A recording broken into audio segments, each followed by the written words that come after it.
کہ فلسطین سے اظہار یکجہتی کے لیے تاجر برادری بھی میدان میں۔ بادامی باغ آٹو پارٹس مارکیٹ، ٹوٹو بازار، شاہ عالم مارکیٹ، انارکلی بازار بند، ہال روڈ، مال روڈ، اندرون شہر اور دیگر مارکیٹوں میں بھی کاروبار بند۔ برانت روڈ، اکبری منڈی میں بھی مکمل ہڑتال۔ عبدالقادر اس وقت انارکلی بازار میں موجود ہیں، ان سے مزید جانتے ہیں۔ بتائیے عبدالقادر۔ جی بالکل، شٹر ڈاؤن ہڑتال کا بات کی جائے تو اب بھی جاری ہے۔ شہر کی مارکیٹیں، بازار جو ہیں وہ بند ہیں۔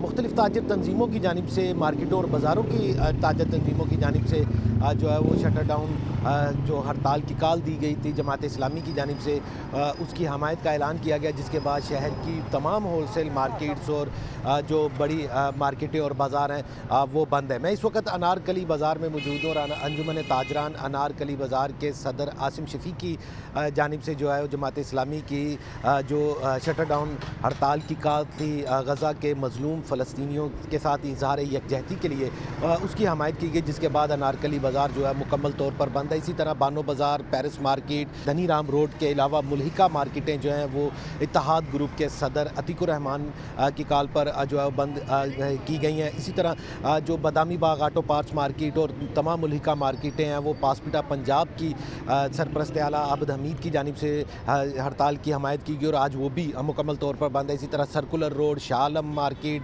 اکبری منڈی، غلہ منڈی جو ہے وہ بھی مکمل طور پر بند ہے۔ عابد مارکیٹ بھی بند ہے۔ ہال روڈ، مال روڈ، جیل روڈ پر کار ڈیلرز کی تمام شو روم جو ہیں وہ بند ہیں۔ کاروباری سرگرمیاں جو ہیں مکمل طور پر معطل ہیں اور عمومی طور پر دوپہر کے اس اوقات میں، دن کے اس اوقات میں جو ہے ان بازاروں میں خاصا رش لگ جاتا ہے، لیکن ابھی کی صورتحال دیکھی جائے تو صرف چہل پہل ہے، لوگوں کی آمد و رفت جاری ہے، لیکن دکانوں کے شٹر جو ہیں وہ ڈاؤن ہے۔ کسی قسم کی کاروباری سرگرمیاں جو ہیں وہ نہیں ہو رہی۔ تجارتی لین دین آج پورا دن جو ہے مکمل طور پر دکانوں پر معطل دکھائی دے رہا ہے۔ تمام جو ہول سیل مارکیٹس ہیں وہ مکمل طور پر بند ہیں۔ برانڈت روڈ، مکلور روڈ، رحمان گلیاں، اس کے ساتھ ساتھ ریلوے روڈ، دل محمد روڈ، دالگرہ چوک، تمام مارکیٹیں جو ہیں وہ بند ہیں۔ لیٹن روڈ رکشہ مارکیٹ بھی بند ہے۔ اسی طرح فیروز پور روڈ پر جتنی ملحقہ مارکیٹیں ہیں، جو مین مارکیٹیں وہ بند ہیں۔ صرف گلی محلوں میں اور دیگر ریٹیل کی دکانیں جو ہیں وہ کھلی ہوئی۔ اگر کاروباری سرگرمیوں کے حوالے سے بات کی جائے یا تجارتی سرگرمیوں کی جو بڑی مارکیٹس ہیں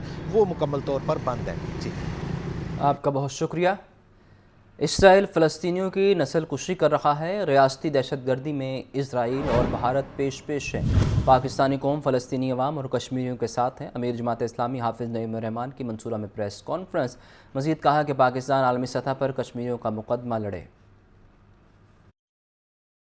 اسرائیل قتل عام کر رہا ہے، نسل کشی کر رہا ہے، اور یہ عمل اس وقت بہت تیز ہو گیا ہے، لیکن گزشتہ 100 سال اور اس سے بھی زیادہ سے فلسطینیوں کو ان کی زمین سے بے دخل کرنا، ان کے گھروں پہ قبضہ کرنا، ان کی اکثریت کو اقلیت میں بدلنے کی کوشش کرنا اور ان کا قتل کرنا، ان کو تعذیب گاہوں میں لے جانا، ان کو جیلوں میں ڈالنا، ان کی معیشت کو تنگ کرنا، ان پر کھانا پینا بند کرنا، اور یہ عمل مسلسل کیا جاتا رہا ہے اور اس وقت عروج پر ہے۔ قسمتی کی بات یہ ہے کہ وہ قوتیں کہ جو بہت انسانیت کا دم بھرتی ہیں، باتیں کرتے ہوئے نہیں تھکتی، وہ بجائے اس کے کہ فلسطینیوں کو ریلیف دلائیں، وہ اسرائیل کا ساتھ دے رہے ہیں۔ وہاں جو مزاحمت ہو رہی ہے وہ اقوام متحدہ کے چارٹر کے مطابق ایک لیجیٹیمیٹ طریقہ ہے، ایک صحیح طریقہ ہے، درست چیز ہے کہ کسی جگہ پر اگر کوئی قابض فوج موجود ہو تو اس کے خلاف اسلحے سے جنگ لڑی جا سکتی ہے۔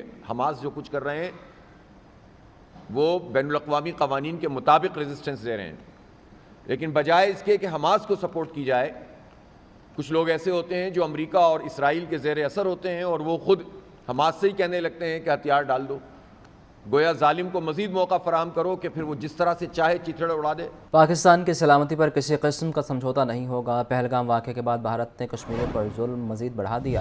جعفر ایکسپریس واقعے پر بھارتی میڈیا سیاست کرنے سے باز نہیں آیا۔ صوبائی وزیر اطلاعات عظمہ بخاری کی پریس کانفرنس۔ مزید بولیں، پہلگام واقعے کی ذمہ داری ایک دہشت گرد گروپ نے قبول کی جس کا پاکستان سے کوئی تعلق نہیں۔ پہلگام کا جو واقعہ ہے اس کی بھی ذمہ داری ایک دہشت گرد گروپ نے کہتے ہیں کہ شاید قبول کی، اور اس کا پاکستان سے کوئی لینا دینا نہیں۔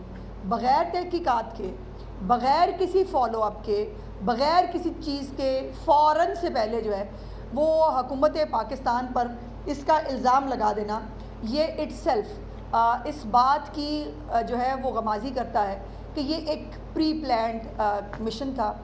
اور ویسے بھی بھارتی فوج کو عادت ہے, یہ کوئی نیا تو ہے نہیں. پہلگام حملے میں بھارتی فوج اور ایجنسیاں خود ملوث ہیں. گورنر کے پی فیصل کریم کنڈی کہتے ہیں بغیر ثبوت پاکستان پر الزام لگانا مودی حکومت کا وتیرہ ہے. قوم اور ادارے افواج پاکستان کے ساتھ کھڑے ہیں. گورنر کے پی فیصل کریم کنڈی اور جمعیت علماء اسلام فے کے رہنما نور عالم نے داتا دربار پر حاضری دی اور لنگر تقسیم کیا. میڈیا سے گفتگو کرتے ہوئے فیصل کریم کنڈی نے کہا بھارت اپنی نااہلی کا الزام پاکستان پر لگانا چاہتا ہے. مودی سرکار نے پہلے بھی بارڈر پار کیا تو منہ توڑ جواب ملا. اس بار کوئی حرکت ہوئی تو چائے بھی نہیں ملے گی.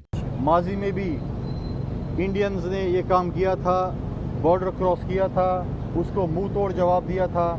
آج بھی پاکستان کی فوج, پاکستان کی ایئر فورس اور نیوی یہ صلاحیت رکھتی ہے کہ ہم انڈیا کو منہ توڑ جواب دے سکتے ہیں.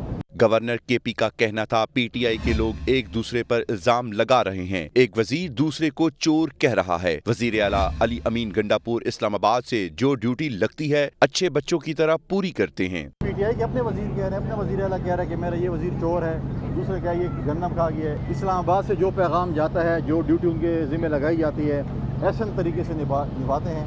فیصل کریم کنڈی کا کہنا تھا ڈپٹی وزیر اعظم اسحاق ڈار بتائیں کہ ان کے دورہ افغانستان کے دوران کیا بات چیت ہوئی. ہمیں ان کے دورے پر کچھ تحفظات ہیں. کیمرہ مین عمر رئیس کے ساتھ Atif Pervaiz, Lahore news. Lahore high court نے 28 ججز کو مختلف اضلاع کا انسپیکشن جج تعینات کر دیا. چیف جسٹس مس عالیہ نیلم لاہور سمیت تمام اضلاع کے انسپیکشن جج ہوں گے. جسٹس عابد عزیز شیخ راولپنڈی, جسٹس صداقت علی خان سرگودا, جسٹس شہباز رضوی گجرانوالہ, جسٹس فیصل زمان ملتان کے انسپیکشن جج ہوں گے. جسٹس فاروق حیدر قصور اور جہلم کے انسپیکشن جج مقرر. محمد اشفاق سے مزید جانتے ہیں. اشفاق بتائیے. لاہور ہائی کورٹ نے 28 ججز کو مختلف اضلاع کا انسپیکشن جج تعینات کر دیا. چیف جسٹس مس عالیہ نیلم لاہور سمیت تمام اضلاع کی انسپیکشن جج ہوں گی. جسٹس عابد عزیز شیخ راولپنڈی, جسٹس صداقت علی خان سرگودا, جسٹس شہباز رضوی گجرانوالہ, جسٹس فیصل زمان ملتان کے انسپیکشن جج ہوں گے. جسٹس فاروق حیدر قصور اور جہلم کے انسپیکشن جج مقرر.